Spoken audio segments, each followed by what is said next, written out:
Blog Talk Radio.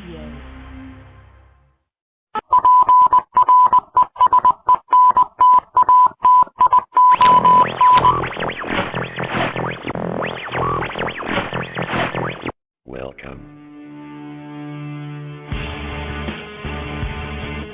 There's a time when the operation of the machine becomes so odious, makes you so sick at heart that you can't take part. You can't even passively take part. And you've got to put your bodies upon the gears and upon the wheels, upon the levers, upon all the apparatus, and you've got to make it stop. And you've got to indicate to the people who run it, to the people who own it, that unless you're free, the machine will be prevented from working at all. I want the truth. You can't handle the truth. As long as the Matrix exists, the human race will never be free. Start somewhere. It has to start sometime. What better place than here? What better time than now?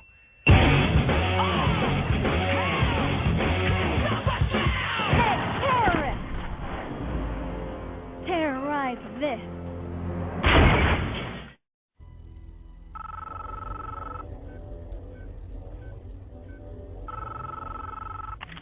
I know you're out there. I can feel you now. I know that you're afraid. You're afraid of us. You're afraid of change. I don't know the future. I didn't come here to tell you how this is going to end. I came here to tell you how it's going to begin. I'm going to hang up this phone, and then I'm going to show these people what you don't want them to see. I'm going to show them a world without you. A world without rules and controls, without borders or boundaries. A world where anything is possible. Where we go from there is a choice I leave to you.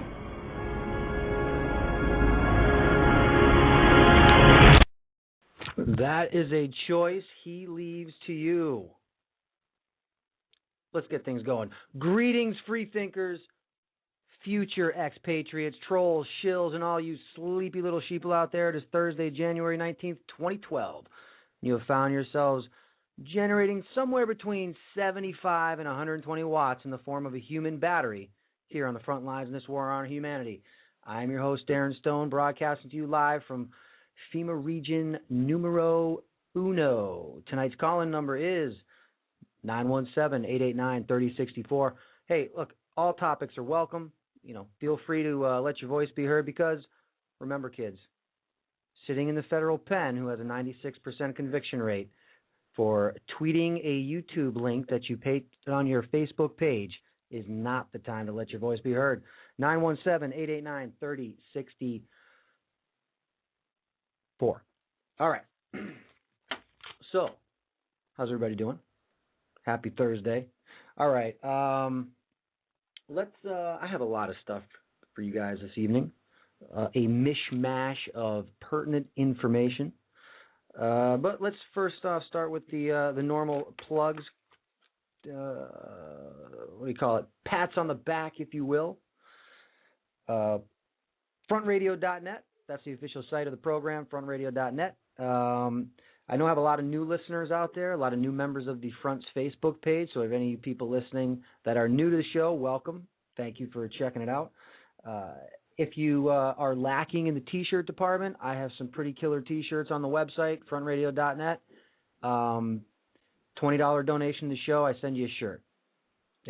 For those of you that don't know, anybody that does radio programs like this, we all pay to do the shows. And since money is a little hard to come by these days, just got to ask for some help. Hate to do it. If things were rocking, I would just give them away all over the place. But check them out. They're pretty nice T-shirts. I own a couple. So, also, let's see. For all of your pertinent radiation information, check out RadChick on Facebook and also the website FukushimaFacts.com. FukushimaFacts.com. And also check out all my friends on the Orion Talk Radio Network, which, by the way, I may be joining again shortly. Those of you who have been following the program for a while know that I used to be on that network, maybe heading back over there. Seriously thinking about it, so we'll see what happens with that. Also, so check out Orion Talk Radio Network. All my friends are over there. My radio host friends, awesome shows. The What the F Show, Bob Tuskin's show, JJ's show, Against the Wall, Popeye's Down the Rabbit Hole. Yes, even the owner, Jimmy X, has a great show, Radio X on Sundays. And, of course, you all know my friend Jules heads up What the F Now on Monday nights at 10 p.m. And other than that, let me just give a quick plug to my friend Stephanie Sledge over at thegovernmentrag.com. All of your daily truther headlines on thegovernmentrag.com. All right. First thing I have for you is I just want to do a quick, speaking of Rad Chick, that I just mentioned in the plugs, I'm going to play her latest Fallout forecast. And I think I'll do that if she puts them out right around the same time I'm doing a show. This is the first day I think she's put one out on the same day I'm doing a show. So on those days, I'll definitely play the Fallout forecast for you. So I'm going to play that in a little bit. Before I do that, I just want to go back to the last program where we talked about the whole cashless society and biometric system that they're setting up in India right now.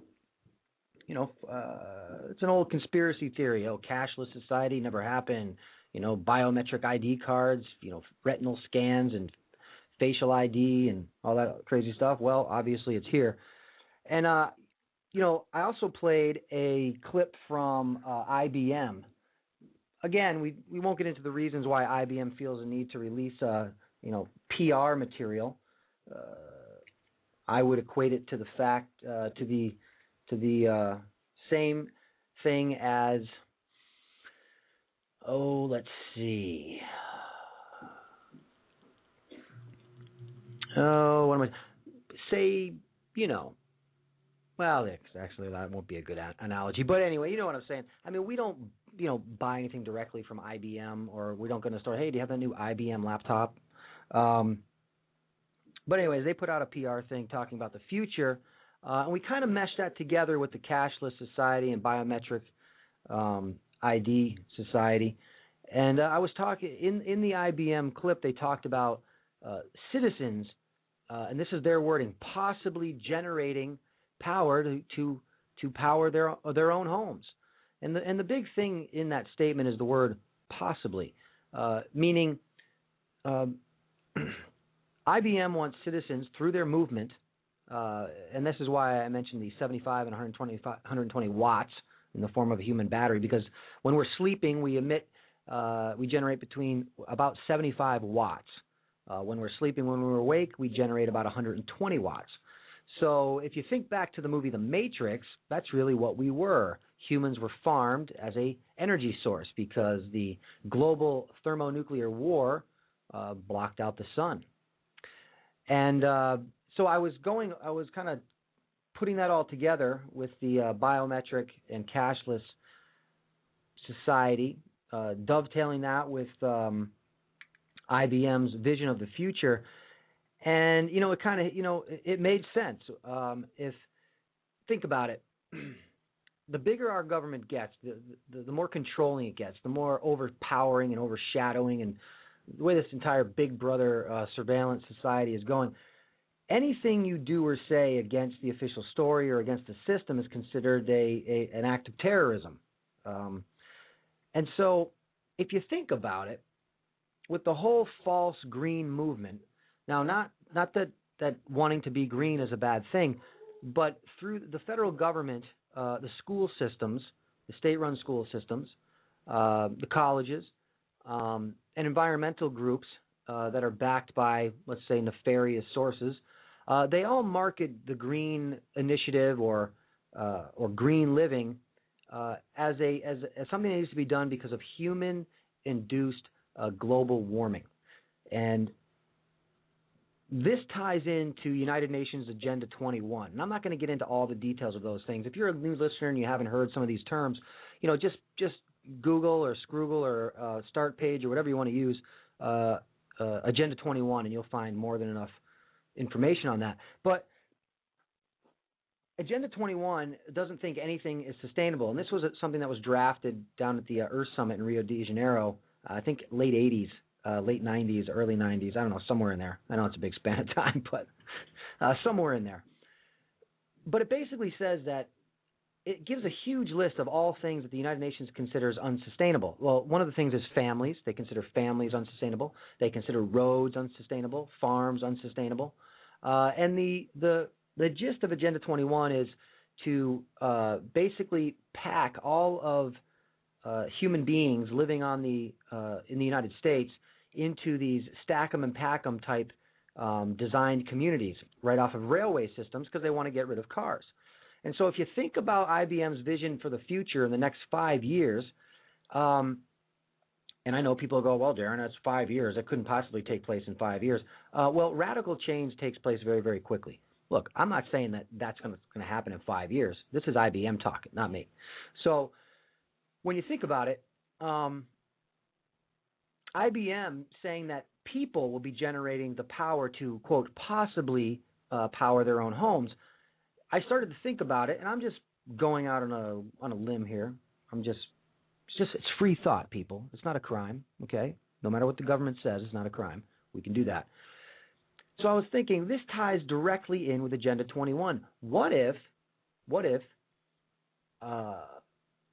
as the government phases out the automobile, I know it seems inconceivable, okay, but so have a lot of things that have transpired over the past 10 to 15 years. What if you were required as a citizen to generate a certain amount of power per day? Remember, this will be in a cashless, biometric society. You don't fulfill your obligation and you get fined or penalized or possibly even cut off. I don't know. But that would essentially make us in part to Agenda 21, human batteries. Right? Just like in the Matrix. So I just wanted to kind of go over that because that whole IBM thing, I didn't bring Agenda 21 into it. And Agenda 21 plays in perfectly to that entire scenario. So just a thought from Monday. Can't believe I hung on to it that long. All right. Let's get on to some more recent stuff. Oh, see, let me play the Fallout forecast for you guys first. We'll get that going. I have not listened to this, so this will be news to me as well. Let's see. This is, for the first time, for the people who have never heard Rad Chick's Fukushima fallout forecast, this basically is a radiation fallout forecast that's based on weather patterns in the jet stream and what type of radioactive particulates Fukushima is expelling into the atmosphere.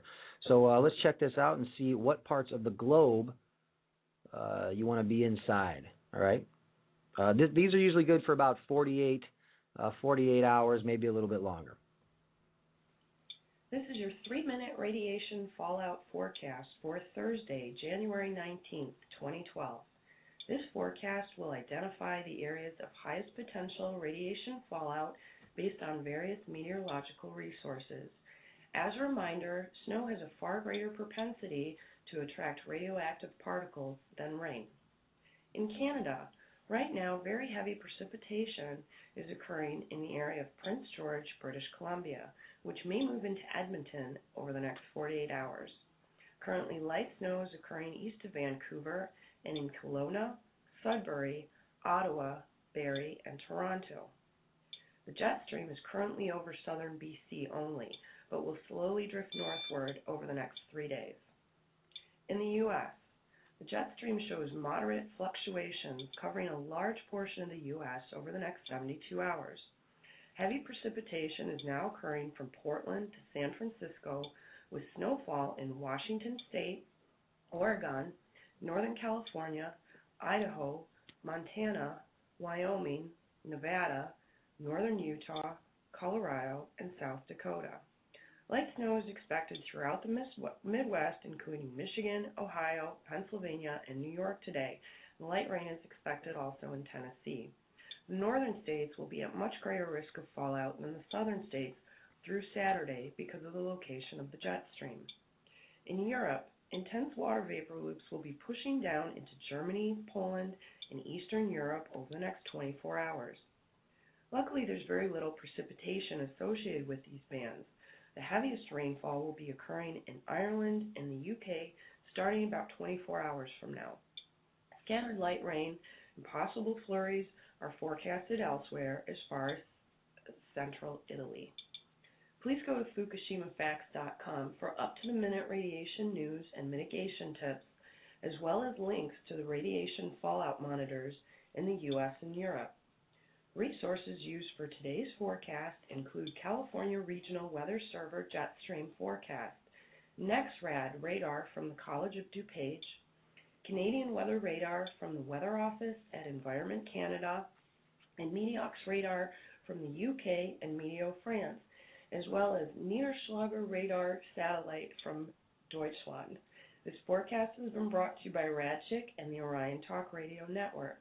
We care about you because your government doesn't. Please share this concern for others as well. Stay safe. Yes, we care about you because your government does not. In fact, they want to kill you. All right, so did you guys hear Radchick's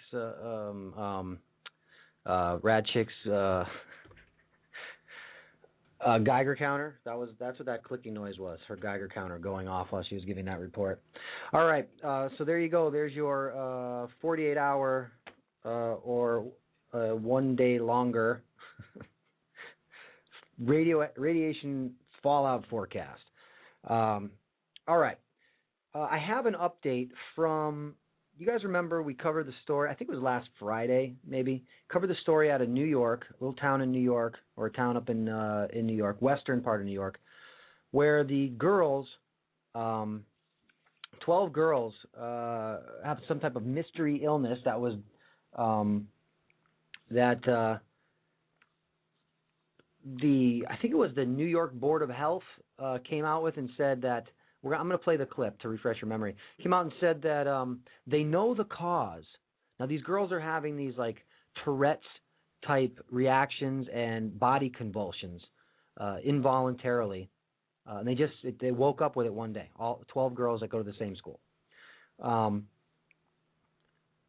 If you remember, late last week they said the official statement was, we know the cause, but due to HIPAA and privacy concerns, we cannot publicly announce the cause. Well, they didn't privately announce the cause to the parents either.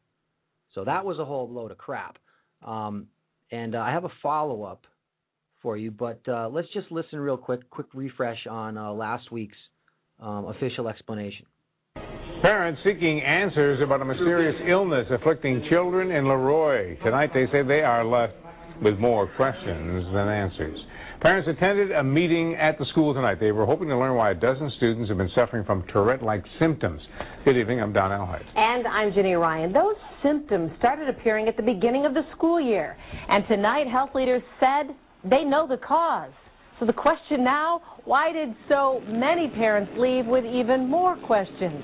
13 Wham's Angela Hong, sorting all of this out now, has the answer from us from Leroy. Well, Jenny, it comes down to a medical privacy law called HIPAA. Because of it, New York State Health Department officials say they know the cause and they know what's wrong with the girls, but because of it, they are not able to share it with anyone else in order to protect the privacy of these girls. And now what's more interesting is that I spoke to several parents of the girls affected by these tics, but they say that they haven't heard anything about a diagnosis. Wednesday evening, over 100 parents and students at Leroy Junior Senior High School came to find answers about 12 girls with mysterious tics, which started back in September. James DuPont's 17-year-old daughter is one of those girls. And you feel frustrated and helpless because you don't know what you can do, and you're just not getting any answers. At the meeting, New York State health officials said the tics are not caused by drugs, legal or illegal, or environmental factors. Stress can exacerbate the symptoms. So any of the stressors can make these symptoms worse. And I'm not saying they're causing it, I'm saying they're making the symptoms worse. I think all teenagers have a certain amount of stress to deal with in their lives, you know, these days with the broken homes and the boyfriends and all of that sort of thing. I'm talking about something that just comes on within a couple of weeks, and these kids are just totally normal, and then next thing you know, they're going, blah, and their arms are swinging. And DuPont says those symptoms are being treated, but as far as the diagnosis, he feels he's being kept in the dark. You want to know something? If my daughter had a diagnosis and I knew about it and I would as her parent, I would tell you that. Because I'm not a doctor and I don't care about HIPAA. I care about getting these kids better or find out what's causing it so that we can figure it out so it doesn't get any worse. I mean, there's a whole lot of common sense here that I think is being dismissed. Now, an environmental study was done at the junior-senior high school here in Leroy, and studies found that nothing at this school is causing these tics and these Tourette-like symptoms. So health officials today said that parents should not have any fear about sending their children to this school. Dawn, Jenny? But boy, you can sense the frustration, Angela, among the parents. Just to clarify, they say they don't know the cause. Health leaders say, we know it. Right. It's really strange, actually. I personally spoke to two parents who say that they have not been told a diagnosis, and there was a really heated moment inside the auditorium today when a parent at a mic looked around the room and said, if there are any other parents out here with their daughters who have tics, if they have been told about a diagnosis, yell it out, tell us. And, I was listening, and everyone really pretty much said no, that they have no answer. So it's really strange. The New York State Health Department saying that there is a diagnosis and the children are being treated. But, again, parents, they say they're very confused and they feel like they're being left out. All right, well, we'll continue to look for answers. Thank you. Angela Hong reporting live tonight. Yes, so there you go. They know the problem. Now, this was, I think, last Friday. They know the problem. We're not going to tell you, okay? They know that it's not environmental. It has nothing to do with the school. So there we've absolved the school of any responsibility. And then what do we have? Then we have yesterday, suddenly, I guess no need for HIPAA. I guess the whole thing about not divulging the cause because of HIPAA, that went out the window, and now they say teen girl's mystery illness now has a diagnosis, which is mass hysteria. So that's what they came up with after telling you because of HIPAA. So I guess HIPAA is no longer a factor. But let's get into this. I have not read this article, and that's kind of how I usually do it. But let's check it out. The day after the Today Show, please, and if any of you out there watch the Today Show, you should stop. There's really nothing worth your time on there. They don't give you any real information, as you just heard. Do something else. Cartoons would be better, I'm pretty sure, in the morning. All right. The day after Today reported on the baffling case of 12 teenage girls at one school who mysteriously fell ill with Tourette's-like syndromes of tics and verbal outbursts, a doctor who is treating some of the girls has come forward to offer an explanation. Dr. Laszlo Mechler, a neurologist in Amherst, New York, says the diagnosis is conversion disorder or mass hysteria. Quote, it's happened before. All around the world, in different parts of the world. It's a rare phenomenon. Physicians are intrigued by it, Mechler told Today on Wednesday. The bottom line is these teenagers will get better. On the show Tuesday, psychologist and Today contributor Dr. Gail Saltz noted that just because the girl's symptoms may be psychological in origin doesn't make them any less real or painful. Quote, that's not faking it. They're real symptoms, Saltz continued. They need a psychiatric or psychological treatment. Treatment does work. Really, I'm wondering what type of treatments they're giving these girls. What treats mass hysteria? Let's just assume that it's not mass hysteria, which I pretty much doubt it is. Notice we don't have any mentions of any vaccinations or Gardasil shots or anything like that. Actually, Gardasil is a vaccination. But conversion disorder symptoms usually occur after a stress event. Although a patient can be more at risk if also suffering from an illness, symptoms may last for days or weeks and can include blindness, inability to speak, numbness, or other neurological problems. It's unclear which of the girls first showed symptoms or whether any particular event triggered the outbreak. High school cheerleader and art student Farrah Sanchez says her tics, stammer, and verbal outbursts appeared out of the blue after a nap one day last October. It was fine. I was fine. Last October? This has been going on since last October? That's news to me. See, I even learned shit listening to my show. Isn't that crazy? All right. Quote, I was fine. I was perfectly fine. There was nothing going on. And then I just woke up, and that's when the stuttering started, Sanchez told Today. I'm very angry, she told Ann Curry. And I'm sure Ann Curry furrowed her brow and looked extremely concerned. During an interview Tuesday, I'm very frustrated. No one's giving me answers. Hey, you got answers, girlie. You're hysterical. You're crazy. The New York State Health Department has been investigating the case for more than 3 months and says the school building is not to blame. Officials from the Leroy Senior High School in upstate New York, where all the girls attend when their symptoms began, have released environmental reports conducted by an outside agency. Why not have the name of the agency? Oh, we don't have that in this article. Showing no substances or in any of the school buildings that could cause health problems. Health officials ruled out carbon monoxide, illegal drugs, and other factors as potential causes. Officials say no one at the school is in any danger. How can that be true? If it's mass hysteria, can't other people fall victim to it? I don't know. Quote, we have conclusively ruled out any form of infection or communicable disease, and there's no evidence of any environmental factor, Dr. Gregory Young of the New York Department of Health told NBC News. What Dr. Gregory was really saying, we have conclusively ruled out any responsibility from any state agency or the school system. That's really what he's saying there. But some of the girls' parents say they're not satisfied with the explanation so far. And one parent says, obviously, we're not just accepting that this is a stress thing, Jim DuPont, father of one of the affected girls, told Today on Wednesday. It's heart-wrenching. You fear your daughter's not going to have a normal life. She's crazy. Of course not.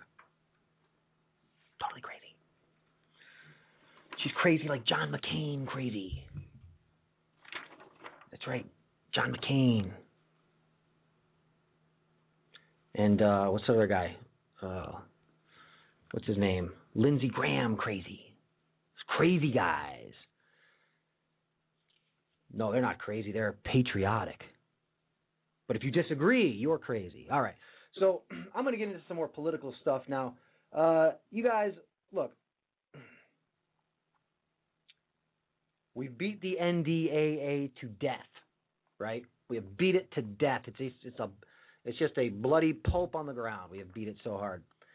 But they're not done, okay? They are not done. Now, while everybody's all wrapped up in the SOPA thing, which don't get me wrong, legitimate to be wrapped up in that, but because it's got so much publicity, I kind of think it might have been used as a distraction.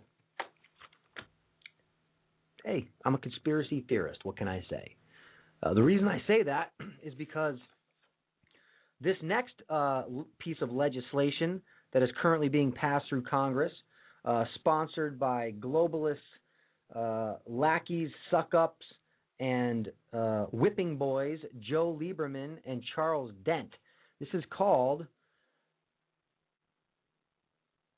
Enemy Expatriation Act. Expatriation Act. That's true, okay? This is the newest thing. This is the next level of the NDAA. When Barack Obama inked the National Defense Authorization Act on New Year's Eve, the president insisted that he wouldn't use the terrifying legislation against American citizens, and we can all believe every president because none of them have ever lied to us about anything they've ever said, ever. So, of course, we believe Barack Obama because he's only lied to us on a consistent basis for the past 3.5 years, and I guess we can believe him now for some reason. I don't know. That's just what the article says. All right. Another new law. Oh, let's see. Hold on. The president insisted he wouldn't use the terrifying legislation against American citizens. Another new law, however, could easily change all that. Well, of course. Easily change it.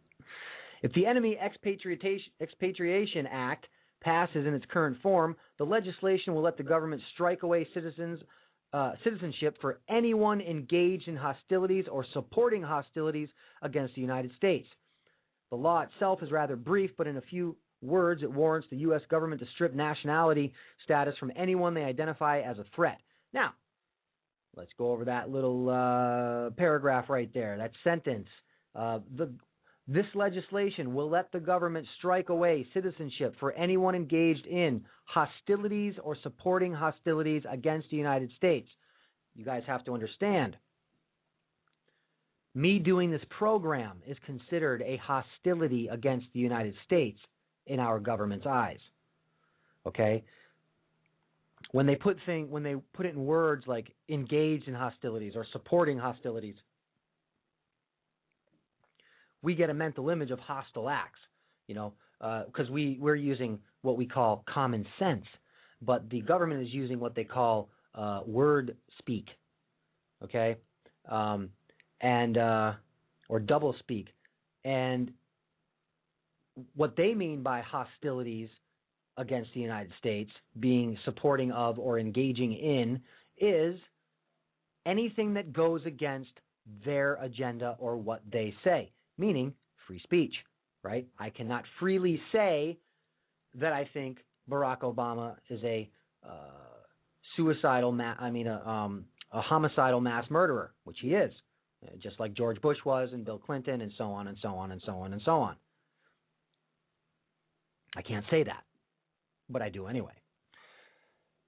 So, not to be outdone by the NDAA, little droopy dog Lieberman and this other guy, Charles Dent, Republican out of Pennsylvania, they decided to really wrap it up. And not only will you, can I get pulled out of my studio right now for saying what I'm saying, held without due process, without a fair trial, with absolutely no rights given to me whatsoever, and taken to a military prison here in the United States or anywhere overseas and held there for the rest of my natural life. But just to throw a little bit of, explosive icing on top of this dangerous cupcake of tyrannical government, they decided to come up with the Expatriation Act. So when that happens to people like me, they will just simply strip me of my citizenship. Never mind the fact that I've always had to pay into the system. I've always had to pay for all my licenses and taxes and blah, blah, blah, blah, blah, blah, blah, blah, blah, blah, blah, blah. All that won't matter because I decided to say what's on my mind. How many people out there knew about the Expatriation Act? It hasn't gotten much play, has it? Nowhere near. We have everybody all over social media, and we have, thousands of websites blocking themselves out yesterday, but, we don't have anything going on when the NDA goes through. We don't have anything, not even a blip of this Expatriation Act. That's why I'm always suspect. Whenever something's being dangled in front of my face that it's not, I can't see anything else because I'm just getting blasted with it, that raises a red flag for me. It usually makes me feel like they're trying to distract me from something else. And I'll say that this is probably one of the things, because after the outcry from the NDAA, I think this might start pushing people over the edge. But then again, we are in America, and we don't really want to get up off the couch unless our favorite team loses or wins. So I'm thinking SOPA might have been, because I'm hearing that it's shelved right now for the time being. I'm hearing that they've kind of put that on the back burner. And look, the whole SOPA thing to me would be a huge step towards a more controlled society. We all know that. But I think the order of the day right now, the piece of the agenda that's happening today, or that is on the top of the priority list, is squashing our rights. And just because SOPA may be shelved, we always have to remember that they don't even have to pass legislation like that. They can just start up an initiative like the one that came out of Department of Homeland Security, which is the Media Monitoring Initiative, which, here, I'll read you the exact wording. I've read it before. This Media Monitoring Initiative permits So, okay, according to this initiative, Homeland Security's own definition of personable, identifiable information. Now, this is what they want to go after, okay? They say journalists, reporters, or anyone who may use traditional and or social media in real time to keep their audience situationally aware and informed. That's you posting on your Facebook page. That's you tweeting, okay? That's me doing this show. That can be anybody. That's you sending text messages. That's anything. So it's just an initiative that they've come out with and said that this is what they're going to do. That's it. They don't need to pass legislation. So just because SOPA may be on the shelf, don't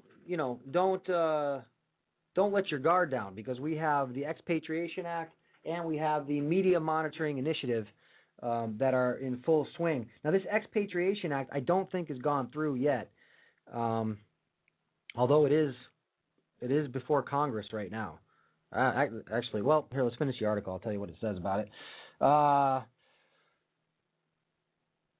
So what's more, the government can decide to do so without bringing the suspected troublemaker before a court of law. So there you go. Drag you out of your house. Hey, man, we think that you, according to what we found in our media monitoring initiative, you are engaged in hostilities and supporting hostilities against the United States.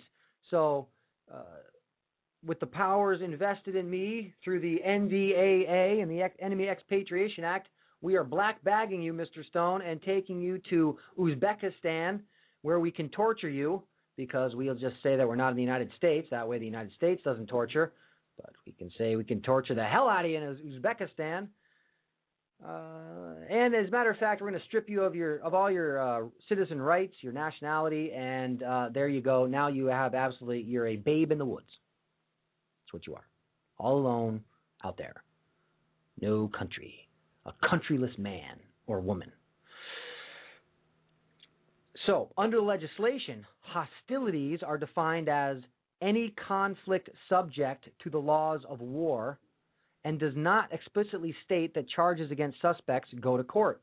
When Obama signed the NDAA on December 31st, the president said that his administration, quote, will not authorize the indefinite military detention without trial of American citizens.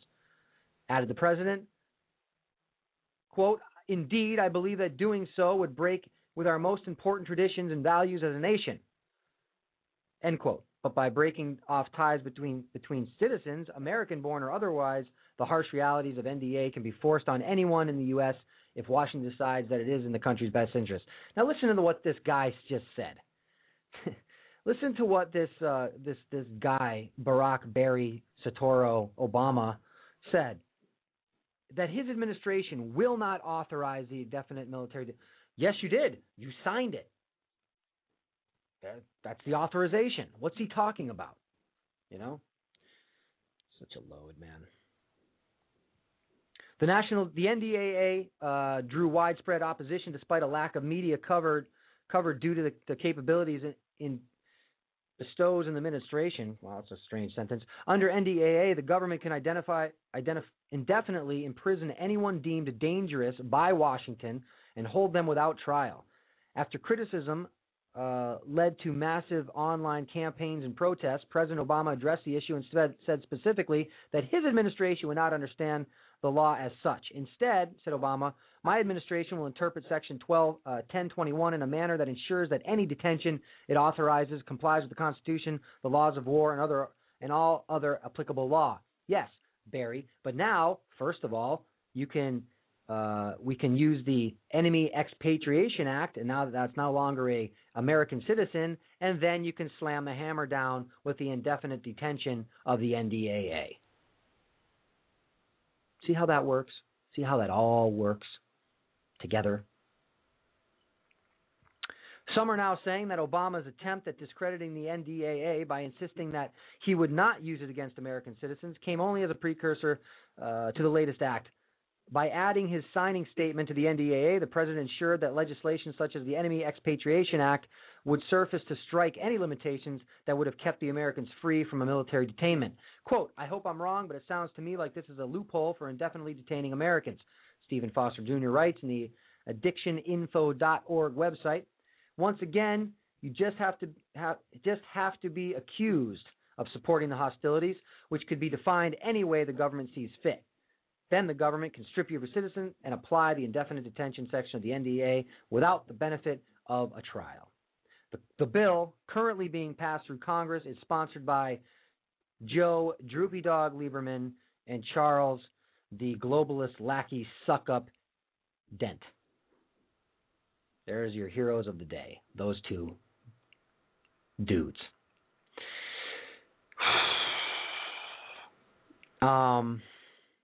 Look, man. Let me just explain something, all right? Those people out there, or maybe some of you listening right now, that don't believe the entire New World Order, supposed conspiracy theory, those of you out there that think there's a difference between the political parties, let's just look at this for 1 second. Let's just say you're an Obama zombie, okay? Now, I doubt you are listening to my program, but just maybe you are. Maybe you think he's had a rough road, or he just needs 4 more years to bring us all the hope and change he was talking about. And let's go back to his 2008 campaign where, and even today, where Obama will tell you how evil and how horrifying the Republicans are to Americans. And they're terrible, scary, radical people. If he really felt that way, if that was really the truth, why would he ever sign legislation like the NDAA and just say his administration will not authorize the indefinite military detention without trial of American citizens? Why would he say that? Because for all he knows, he could lose this illusion that we'll call an election, and the next globalist puppet will be put in there. And let's just say he's a Republican. Okay, well, he will be if he's not Barack Obama, right? Why would you set that up? Why would you pass legislation for that? See, this is why there is no difference between the left and the right, because when somebody becomes the president, there's no, that administration does not start prosecuting the former administration on things such as war crimes and bailouts and all the things that Barack Obama ran his campaign on against the Bush administration.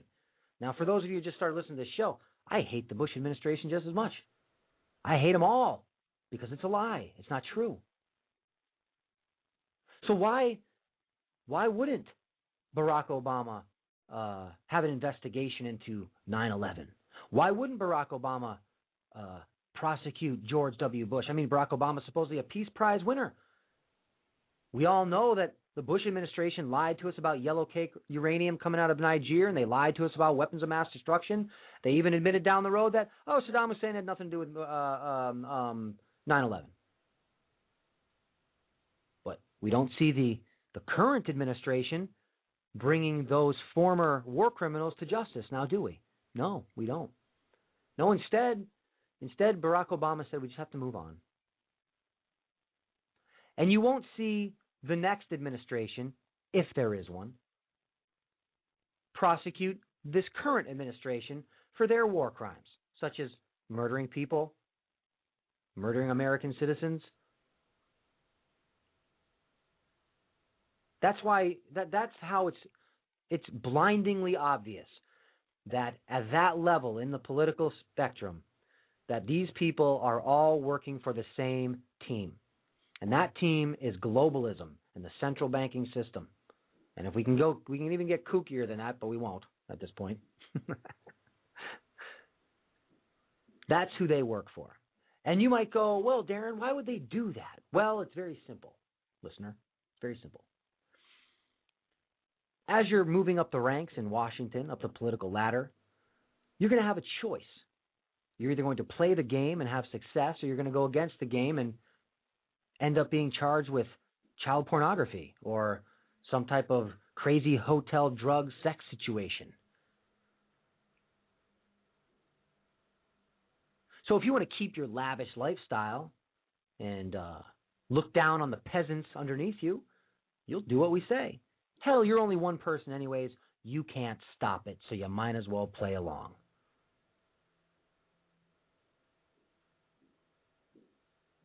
I mean, if you don't play along, you end up dead. So you see, it's an offer they can't refuse. But they know that going in. So they're willing participants. Anyway, I have a clip here of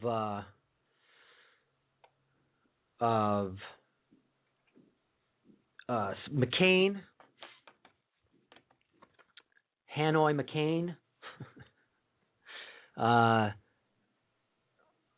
on the floor of Congress, and Lindsey Graham on the floor of Congress, justifying the National Defense Authorization Act. Now listen to the incredible common sense put out by these creatures. InfoWars. That's not it. Hold on. Here it is.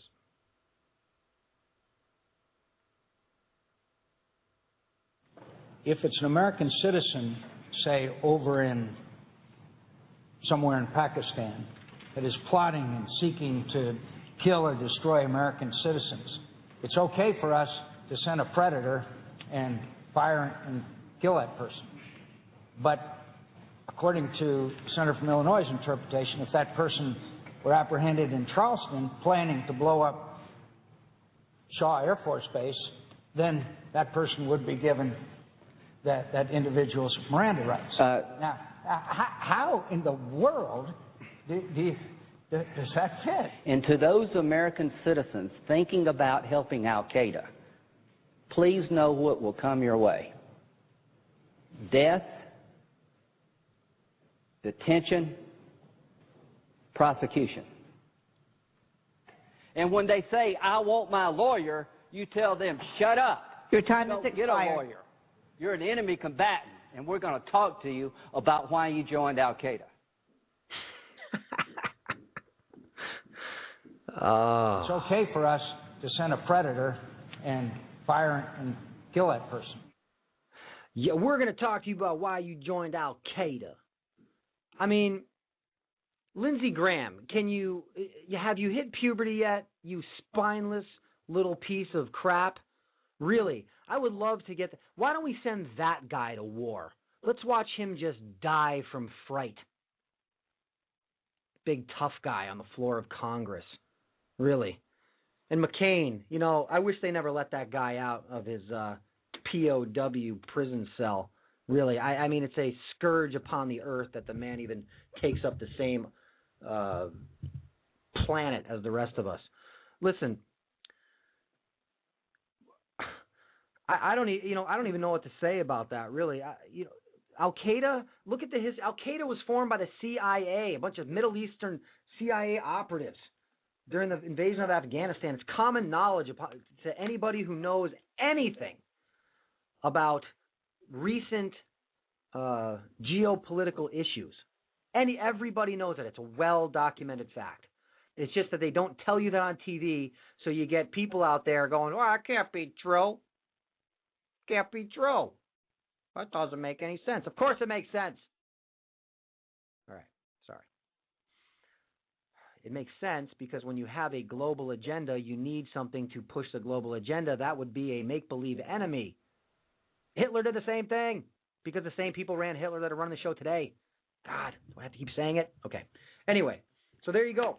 There is the latest step against your rights as a free human being. But will the American people, will the American sheeple, will they baa in protest? Will they actually slip out of their sheeple skins and become protectors of liberty and happiness and their future and their children's future? Or will they wait until, the Patriots, the Ravens, the Giants, or the 49ers lose this weekend before they get out in the streets? People, got serious issues going on here. I have a prediction to make. Yes, I've made some predictions on the show, and most of them have turned out to be wrong, but that doesn't stop me. I'll do it again. I predict that this spring, when the weather gets a little bit nicer, this country is going to explode in the streets.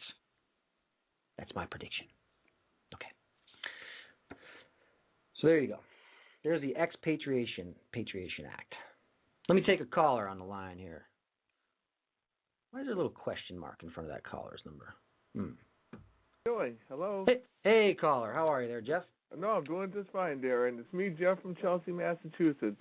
Well, Darren, you know, this is getting a lot more scarier. The Enemy Expatriation Act, meaning they can strip you of your citizenship. I am like, this is incredible. And you know what the funny thing is? Calling up Congress, like in Massachusetts, won't do any good. No.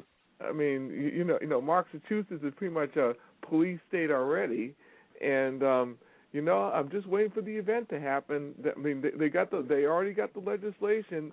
I mean, the next step, as we all know, is the event.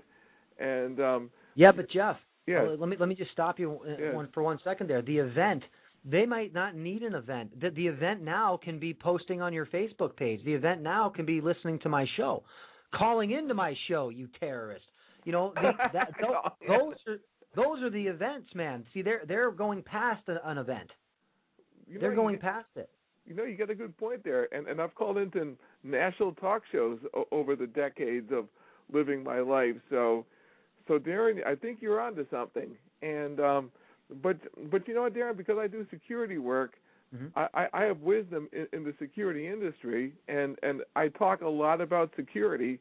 And Darren, you watch. You'll go down to the mall one of these days, and you'll see guys wearing masks, carrying MP5s, walking through your local shopping mall, scaring Granny, or you'll be seeing a guy dressed up in full black with a coal scuttle helmet with an MP5 checking a food truck before it comes out the loading dock of a business, and telling the driver to shut the blank up as the driver is pulling his hair out, saying, "I'm an hour late because this officer is checking every carrot in the back of my truck," and the security guy not the security guy, the Blackwater type says, "Shut the blank up. You keep on yapping, we'll put the cuffs on you." I mean, right. You know, this is. I mean, they're already there, Jeff. Did you hear about the Department of Homeland Security having armed guards at a Social Security office down in Florida to check people's IDs? No, I didn't hear that. You know what funny, Darren, is? I guess you know what it is? I talk about what happens to me and in my proverbial 3 feet of space and what I see with my own two eyes. The only thing I see with these two eyes is subways, you know, randomly checking bags and having some TSA at Arlington train station, maybe some at Back Bay, and a few other, you know, hubs in Boston. And Boston's a pretty big city, so what I see on the street is something like that, and every once in a while, like on New Year's, you'll see some armed SWAT people walking around. But I'm talking. What's coming is you will see women getting groped as they go into their office building because you'll have the military take over the full function of security at major corporate businesses.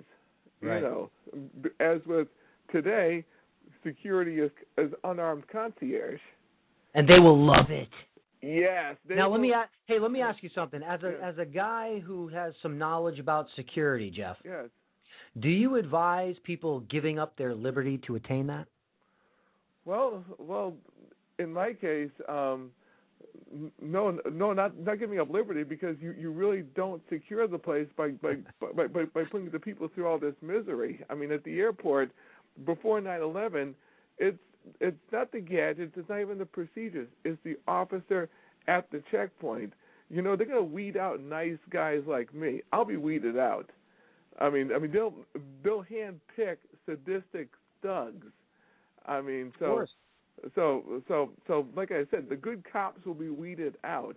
Even on the police force, they'll weed out the good cops. Even in the military, they'll weed out the good soldiers. They'll have some tests like a while back at 29 Palms Marine Base, are you willing to shoot an American? I mean, if you're going to go in their house and take away their firearms. I personally know somebody who was at 29 Palms and was asked that question. Really? Yep. That is true, and I heard about that. That was probably 17 years ago, 16 years ago. Yeah. So what did this person say about the survey? What did he give you any good juicy info on that survey? Because this is interesting. It was just one question. If ordered, would you fire upon American citizens? It was in a list of other questions. He said that really didn't have anything to do with that. That would just happen to be one of the questions in the test or the whatever they call it that they were taking. And he told me what I already knew. There is no wrong answer to that question. Your answer just determines what type of duties you'll be performing. Like if you're like yours truly, myself, I would answer no. Right. So guess where I would be in? Yeah. Jeff, you're going to Iraq. Jeff, you're not going to get the cushy job at the Boston Police Department when you get out of the military. You're going to go guard a warehouse up in Alaska. Yeah, or not. In fact, I would not mind guarding a warehouse in Alaska. I love the cold, but the thing is, my duties would be, Jeff, we're going to stick you in the hottest battle possible, where we know you're going to get killed. You'll be working with depleted uranium. You're getting weeded out really quick, or we will look for every single excuse to give you a dishonorable discharge. That's right. Isn't that sick? It's not sick. It's not sick. It's to be expected. When you understand what they're trying to do, when you understand the globalist agenda, all of these things are completely expected, and we should not be surprised. And anybody out there who hasn't. Yeah, anybody out there who, thinks that it's going to stop somewhere, it's not. Well, Darren, I hate talking like this because myself, I will continue to be peaceful. I just protect my house and protect my whomever comes in my house. But I fear that there will be an armed revolution in the streets, to where it will not be the ballot box, it will not be the jury box, it will be the cartridge box. And I hope I don't see that day. Darren, I thank you for having me on, and have a good night. All right, Jeff, thanks for calling. I agree. There probably will be. Unfortunately, there probably will be an armed revolt in this country, and that's sad because I don't know how much that will accomplish, and a lot of people will be hurt. And the thing is that it's completely unnecessary.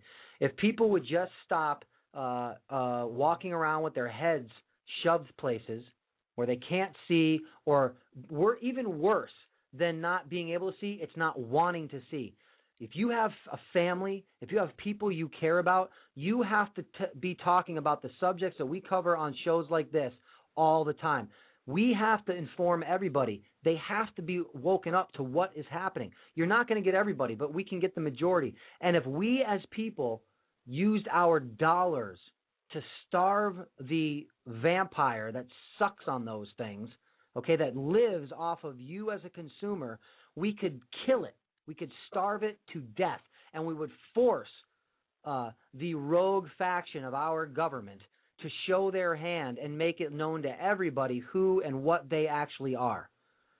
We could do that peacefully. We could probably make incredibly huge changes in a very, very, very short time. If we boycotted all corporations and turned our back on all federal legislation and stopped paying our taxes. Now, people will say, well, Darren, you can't say stop paying your taxes. Yes, I can, because it's taxation without representation right now. None of us out there want NDAA. None of us out there want the Enemy Expatriation Act. None of us should be willing to stand for these outside government bureaus like the Department of Homeland Security, and the Media Monitoring Initiative. None of us should even acknowledge that these people have any power. By acknowledging them, we give them power over us.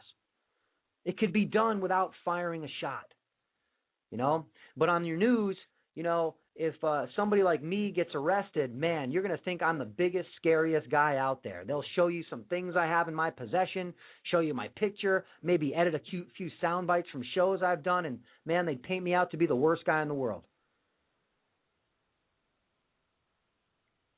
But it doesn't have to be that way. We could stop it. It would be comical to watch that house of cards come down if we just all got on the same page, you know, everybody. But doubt that'll happen because people are too busy just not wanting to know. They just don't want to know. Don't want to know about it. Nah, I don't want to know. I'm 5. I don't want to know. All right. Here's the next article. Maybe you want to know about this. Iran war could end life on Earth. Hey, so let's go for it, right? What the hell? Because we sure the hell wouldn't want Iran to get a nuclear missile. They might shoot it at somebody. So let's end all life on Earth just to make sure. A former American official has warned that the United States wants to blame Israel for Washington's possible war on Iran that could end life on Earth.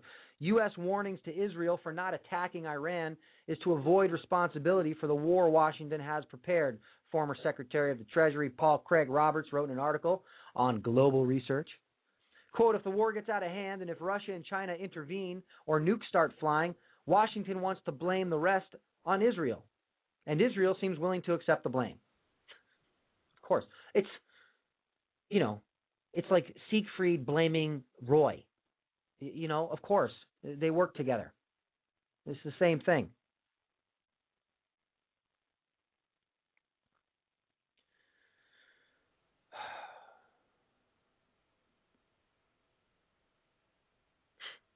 They're already setting up who to blame.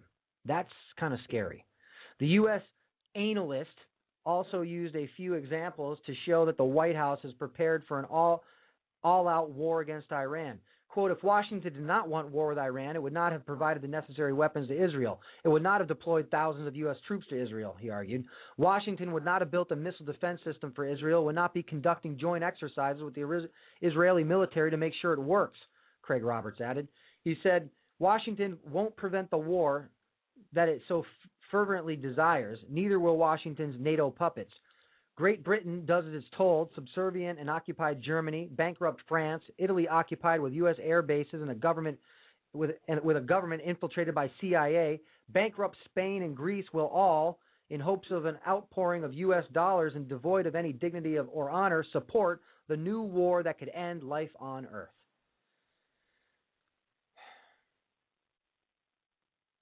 So there you go.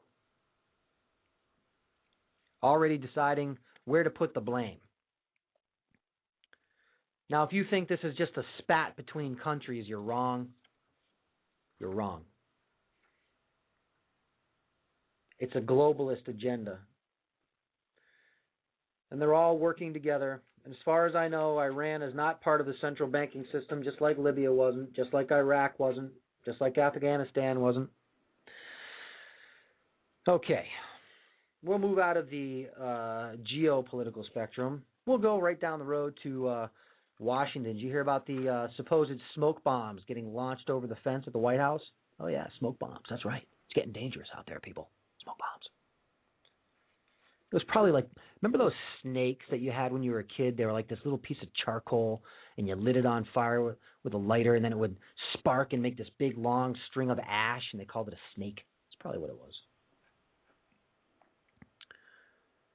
Anyway, I just wanted to say something about this real quick about this these smoke bombs being thrown over the fence on the compound of the White House.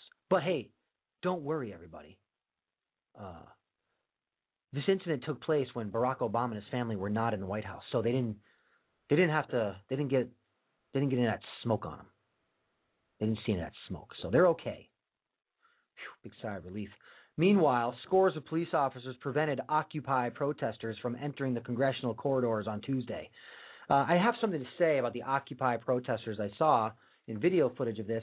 They had a big sign denouncing capitalism. So, of course, we can see that these people are misguided. I would have much rather seen the sign say something about the NDAA or the Patriot Act or the faux war on terror or anything like that. And let's see. Anything else of importance in here? During the demonstration, police arrested at least 4 protesters who were charged with illegally crossing police lines, which means you put your foot somewhere where a stormtrooper officer was screaming in your face not to put it. You may have stepped off the curb by accident because you're walking with a crowd, and you get pulled off the sidewalk by the cops, beaten, and taken away. That's what crossing a police line consists of.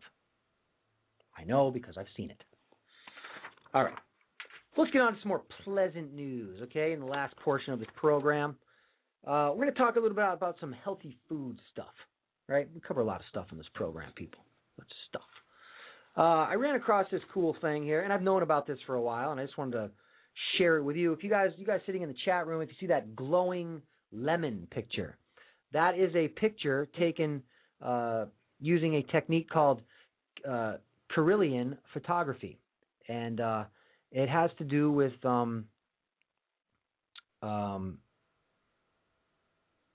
it's a technique that has to do with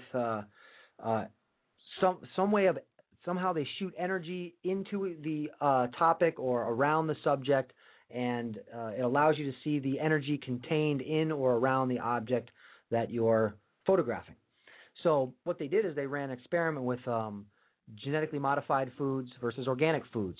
And what they see is that the organic foods, like the lemon in the picture you guys see in the chat room, it's sparkling with energy. Now, you have to think that when you consume something like that, it's better for you, more energy in there, right? It kind of reminds me of, when you have indigenous people who hunt and they kill something, and when they kill it, they're very thankful. They use every part of the animal. They don't take the animal's death in any way other than by paying homage to the animal. They appreciate it, all that kind of stuff, right? Not like the slaughterhouses that we eat our food from, right? Those animals are treated unbelievably cruel. So you have to think, what does this food do to us when we ingest it? I don't know, but I think that when we eat organically grown food or food that's produced closer to us in a healthy way, more conducive to nature, it actually tastes a whole lot better. Hey, just do the organic milk taste test for yourself. Try, if you don't drink organic milk and you're a milk drinker, number one, you shouldn't be drinking corporate farmed milk. There's so much crap in there. It's not milk. Milk does not do a body good when it comes from corporate farms. But if you taste organic milk, if you can swing, $7 for a half a gallon of organic milk, you'll see the difference in the taste. And you have to know that's a little better for you. I mean, it's obvious when you taste it. So let me just explain how this photography is done. And then we're going to talk about something else here. I have to get to that. Let's see. So he's a Russian inventor, and back in 1939, Kirillin learned that when connected to a source of voltage, an object placed in contact with a photovoltaic plate will produce a corresponding image of the object on the plate, and the resulting image will also contain a visual display of the object's electrical aura of sorts that surrounds both, that both surrounds and emanates from the object. The theory behind this energy field, of course, is that the stronger and more vibrant it is, the healthier and more alive the object. All based on this theory, it has been observed that the energy field of an apple, for instance, is the strongest right after it has been picked.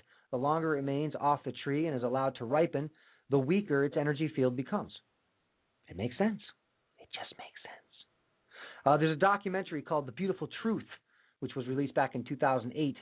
And it actually highlights this team of scientists using the Carillion photography to analyze various foods. So you guys check that out, The Beautiful Truth. I don't think I've seen that one. I'm going to check that out. But there you go. Anyway, I just wanted to go over that. So one more reason to be pro-organic. Watch what you buy. If you can swing the good stuff, eat it. You don't want your kids eating GMO apples and grapes, and you don't want that.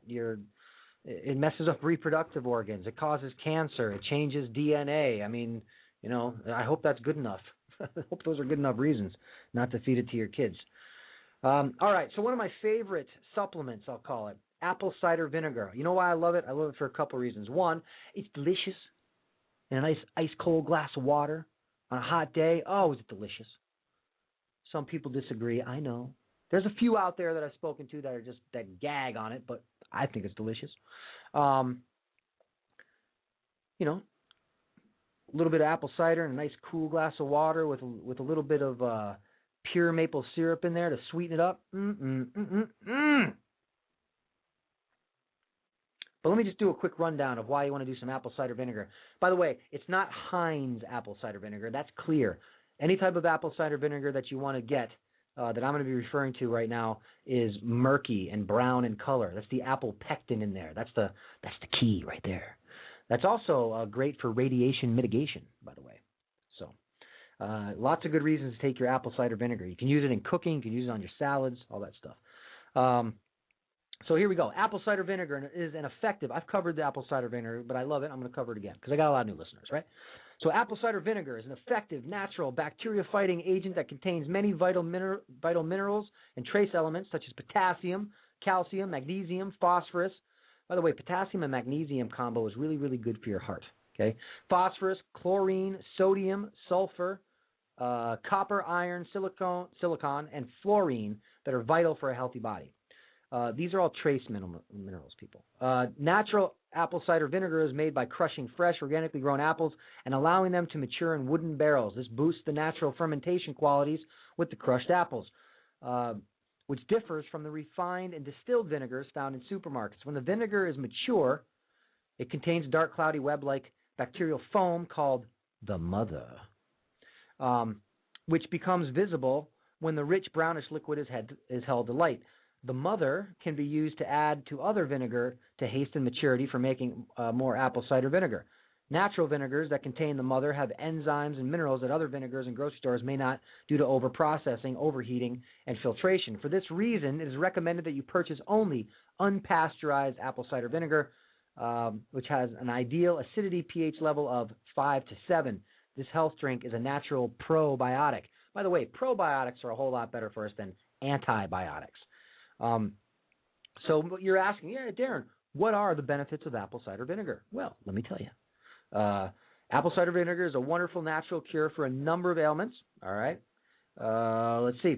So here we go. It reduces sinus infections and sore throats, balances high cholesterol, cures skin conditions such as acne, protects against food poisoning, fights allergies in both humans and animals, prevents muscle fatigue after exercise, strengthens the immune system, increases stamina, increases metabolism, which promotes weight loss, improves digestion and cures constipation, alleviates symptoms of arthritis and gout because it's anti-inflammatory, and that's why it'll help with symptoms of arthritis and gout, and prevents bladder stones and urinary tract infections. And it's cheap, man. I mean, I've bought a gallon of apple cider vinegar for $17. Big deal. $17 a gallon. And I take 6 tablespoons a day. Now, that's a lot a day. I just like it. It actually calls for 2 teaspoons a day. I have a little bit of a extremist, addictive personality, so I go for the bigger spoon. It also helps with... well, I already mentioned that. Weight loss. Helps with bad breath, because bad breath actually starts in your digestive tract and your stomach. Helps with body odor because it's because of the pH level. And you can also put it right on your armpit. I don't know if I'd do that, but I don't know if I'd really want to smell like apple cider vinegar. But I guess in a pinch, in the apocalypse, in the aftermath, if you happen to get a date, an apocalyptic date, you're all out of your speed stick or whatever, which you shouldn't be taking anyways because it has aluminum in it and petroleum, and that's you slather that on your axillary region, i.e. your armpit, very thin skin, and whammo bammo, it goes right down into your lymphatic system. And hey, maybe that's where a lot of breast cancer comes from women, spreading aluminum on their armpit. The armpit's not too far away from a breast, so it doesn't have really far to go, right? I don't know, just taking a stab at it, people. It's better than the doctor says. It's your genetics, lady. Let's chop off your breasts. All right. Helps with stomach problems, and diarrhea, and diabetes. Apple cider vinegar may help control high blood sugar levels, which is why it is often used as a natural treatment for diabetes. There you go. How do you take it? For daily maintenance, weight loss, and pH balancing, 2 teaspoons and 8 ounces of water 3 times a day, taken before your meals. Or for treating acute conditions like acid reflux, cough, bronchitis, or sore throat, you want to do 2 tablespoons and 8 ounces of water 3 times a day, take before your meals. So there you go. Apple cider vinegar, baby. Love the mother. All right, where am I here on the clock? All right, I think I can do this. One last article. This is out of a Long Island school. Let me see. I got this about 5 days ago. Okay, check this out, people. Remember we talked about on this program a while ago about BMI being used in schools, and for those of you just listening to the show or new listeners, my background is primarily in health and fitness. As a personal trainer for about 20 years. So I know a little bit about body mass index as a formula to determine whether or not you're a healthy person. And I would never, as a professional health and fitness person, I would never utilize body mass index as any indication of anybody's health in any way, shape, or form. It is completely bogus and gives you no information whatsoever. It is merely height versus weight ratio. It does not take into consideration body composition, which is body fat ratio to lean muscle ratio. So therefore, it is a complete false formula for determining anyone's health. But that doesn't stop the government from using as its primary source for determining young kids' health. And the thing is that, let's say you have a larger bone structure, you carry a little bit more lean tissue, but you're on the shorter side. Well, whoever your health professional is at your state-run school, they're going to tell you, the student, that you're fat or obese. And I think with kids' identity complexes the way they are these days, we really don't need people giving them more bad self-image information, do we? I mean, we don't really need them telling these people who know nothing about health or fitness. We don't need them telling our kids that they're fat or obese, because that's not true. If you took an NFL running back and took his BMI, he would be obese. Okay, the guy's probably 3% body fat and solid muscle. Maurice Jones-Drew, the running back for the Jacksonville Jaguars, if he's still on that team, I don't know, but he would be considered obese. Go punch up a Google picture of Maurice Jones-Drew and see if the man looks obese to you. So that's why it's completely wrong. But that doesn't stop the state-funded, i.e. federally funded school system from using BMI. And here we go. Big Brother is joining the battle of the bulge. A group of Long Island students will soon be wearing controversial electronic monitors that allow school officials to track their physical activity around the clock. The athletics chair for the Bay Shore schools ordered 10 Polar Active monitors at $90 a pop for use starting this spring. The wristwatch-like devices count heartbeats, detect motion, and even track students' sleeping habits in a bid to combat obesity. The information is displayed on a color-coded screen and gets transmitted to a password-protected website that the students and educators can access. The devices are already in use in school districts in St. Louis and South Orange, New Jersey, and have raised privacy concerns among some parents and observers. But Ted Nagast, the Bayshore athletics chair, said, quote, "It's a great reinforcement in fighting the obesity epidemic. It tells kids in real time, am I active? Am I not active? We want to give the kids the opportunity to become active." Well, let me tell you something, Bayshore School. If you, the educators, have not gotten the point across, or if your students are unable to determine whether they are active or inactive at any given time, then we have some more schooling to do. Okay? It might be something as easy as when a kid is sitting in his desk, taking a test and just moving a pencil, we could say, hey, Billy, this is the example. you're not very active right now because you're in a seated position. But during Billy's gym class, we can yell to Billy across the gymnasium floor, "Hey, Billy, you see how you're running and sweating? That means you're active." Or we could just have the kids learn the word inactivity and activity. And we could have them learn the definition. And hopefully, if the school has done a good enough job, or if the kids are smart enough, they will understand the definitions of those words, and they won't have to wear an electronic device on their wrist to tell them whether or not they are being active or not. And while we're at it, why don't we add into the school curriculum some courses that teach kids about food and about their bodies and how to use their bodies and how to take care of their bodies. And that way, people wouldn't get so sick as they get older. They wouldn't think that Doritos was actual food. They wouldn't think that Diet Pepsi was good because it's diet. They wouldn't think these crazy things, and that would also alleviate the massive financial burden on the healthcare system. But you see, all of that makes way too much sense, and so we won't do any of that because, you see, none of this is actually to make anyone more healthy. This is all about control. But let's go on with the article.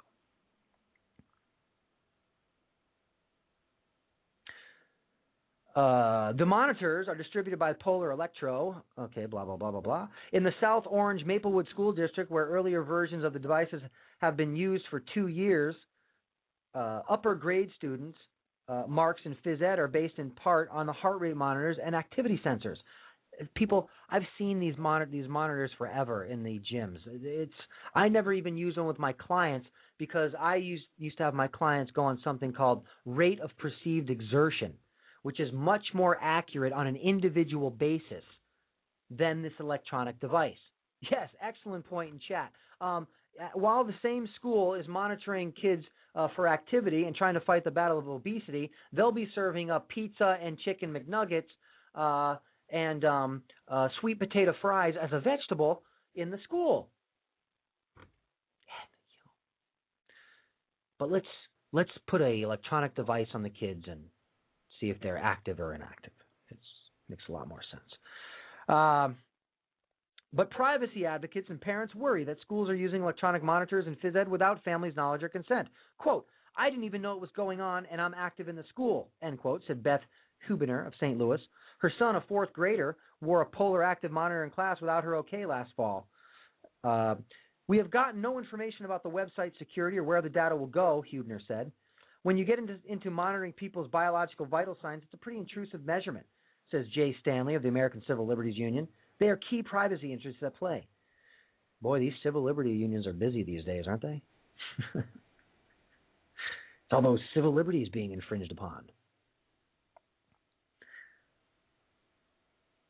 At the very least, says Stanley, parents must have a say in how long the data will be stored and who will have access to it, and schools must obtain parents' consent. You see, the article doesn't even go into the fact that the whole idea is completely ludicrous, and why don't we just have a big campaign in the school about showing kids what's active and showing kids what's not active if the kids are really that stupid.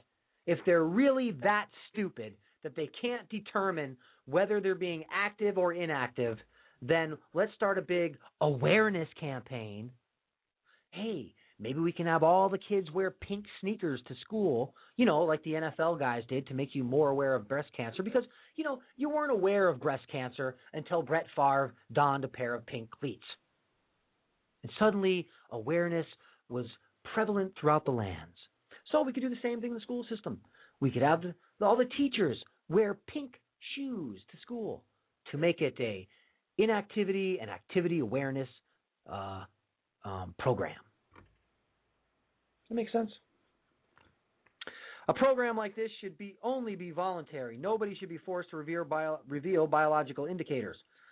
He said, "It's all about secondary use," said Virginia Rezmersky, an expert on information technology and privacy at the University of Michigan.